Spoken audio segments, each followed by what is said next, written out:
राजकुमारी के रूप यौवन पर आसक्त हो दैत्य दंभिकासुर उसे अपनी गुफा में उठा ले जाता है। राजकुमारी चंद्रकला का रो रो कर बुरा हाल था। उस बेचारी की तो किस्मत ही खोटी थी। कितने सालों तक वो उस नाग के चंगुल में फंसी रही। कुछ ही दिन पहले नाग से आजाद हुई थी। सोचा अब जिंदगी अच्छे से गुजरेगी, पर अब दैत्य दंभिकासुर ने उसे अपनी गुफा में ला पटका। ना तो उसके आंसू रुकने का नाम ले रहे थे और ना वो किस्मत को कोसने से।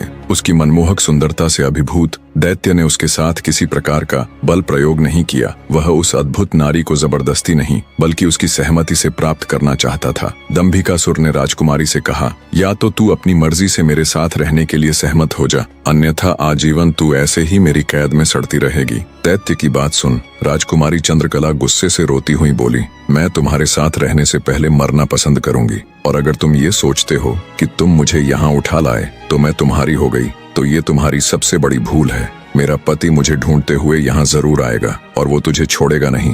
राजकुमारी की बात सुन दंभिकासुर घिनौनी हंसी हंसते हुए बोला, लगता है तुम पागल हो गई हो। मैंने तुम्हें यहाँ 7 तालों के भीतर बंद किया है। यहाँ तक किसी का भी पहुँचना असंभव है, और अगर गलती से कोई यहाँ तुझे ढूंढता हुआ आ भी गया तो मैं उसे एक कीड़े की तरह मसल दूंगा। ये तो तेरी सूरत मुझे भा गई, वरना अब तक तू भी कब की ऊपर जा चुकी होती। तेरी भलाई इसी में है कि तू स्वेच्छा से मेरी बात मान जा, वरना अंजाम बहुत बुरा होगा। इतनी बात कह दंभिकासुर वहां से चला गया। उधर जब मेले से दंभिकासुर राजकुमारी को उठाकर ले गया था तो लखन की भाभी बेचारी बेबस और लाचार सी बस उसे देखती रह गई। बहते अश्रुओं के साथ वो घर जाती है और सारा किस्सा लखन को कह सुनाती है। भाभी की बात सुन लखन के पैरों नीचे से जमीन सरक जाती है। वो तुरंत भारी कदमों से अपनी पत्नी चंद्रकला को खोजने निकल पड़ता है। कई दिनों तक जंगलों और शहरों की खाक छानता भूखा प्यासा लखन अपनी पत्नी को ढूंढता ढूंढता भटक रहा था। तभी उसे एक कुटिया दिखाई देती है।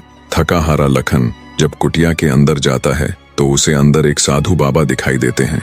लखन उनको प्रणाम कर वहीं बैठ जाता है। लखन की हालत देख महात्मा जी ने पहले उसे अच्छे से जलपान कराया और फिर बोले, बेटा तुम कौन हो और यहाँ जंगलों में क्यों भटक रहे हो। तब लखन महात्मा जी को अपनी सारी व्यथा कह सुनाता है।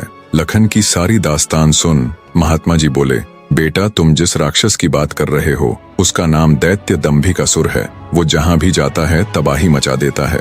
आज तक उसे कोई भी परास्त नहीं कर पाया। जिसने भी उससे मुकाबला करने की कोशिश की वो पत्थर का बन गया। इसलिए मेरी सलाह मानो और वापस अपने घर लौट जाओ, इसी में तुम्हारी भलाई है। उसके पीछे जाकर क्यों अपने प्राण गंवाते हो।